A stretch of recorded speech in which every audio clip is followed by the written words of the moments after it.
The other thing I say to President Biden, close the borders now.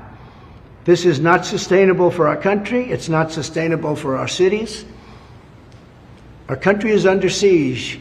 This is a violent thing that you've done. And many people are dying. Many people are dying. They die on the trip up. They die going through the border. And they die in our country. But many of the people coming up are from prisons and jails, from mental institutions and insane asylums. Many are terrorists. You see it. Many are terrorists. And I believe the real number that we have right now is probably closer to 15 million people. And by the time the term ends, I believe the president's term ends, I believe you'll be at close to 20 million people. That's almost larger than any state in the Union. Our country, it is not sustainable. Many of these people are tough.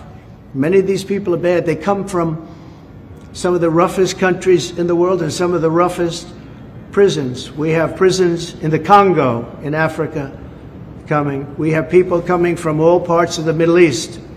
They're coming from Yemen, and yet you are bombing Yemen. You have to stop. You have to close the border. You have absolute authorization. You don't need Congress. I had the safest border in the history of our country, and I didn't use Congress for it. And then I built hundreds of miles of wall, and the reason I built it and how I built it was I considered it an invasion of our country, and I took the money from the military, and the Army Corps of Engineers did it with me, and we did a great job. And we had the safest border we've ever had, and now we have the most unsafe border anywhere in the world at any time. There's never been a border like this at any country, anywhere in the world. They would have fought with sticks and stones to stop the horrible situation that's occurring.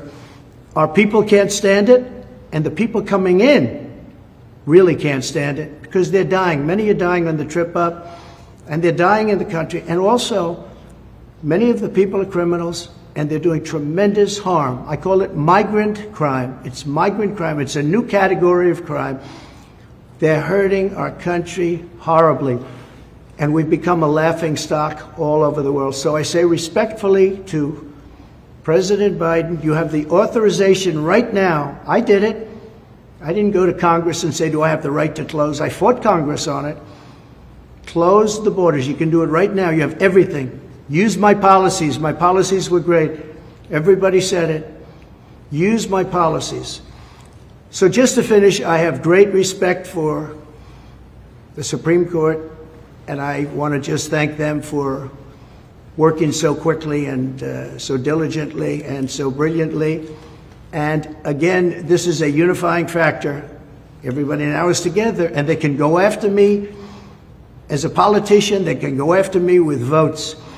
But they're not going to go after me with that kind of lawsuit that takes somebody out of a race who's leading in this case, but even if the person wasn't leading. And I want to thank you all for being here. Do we have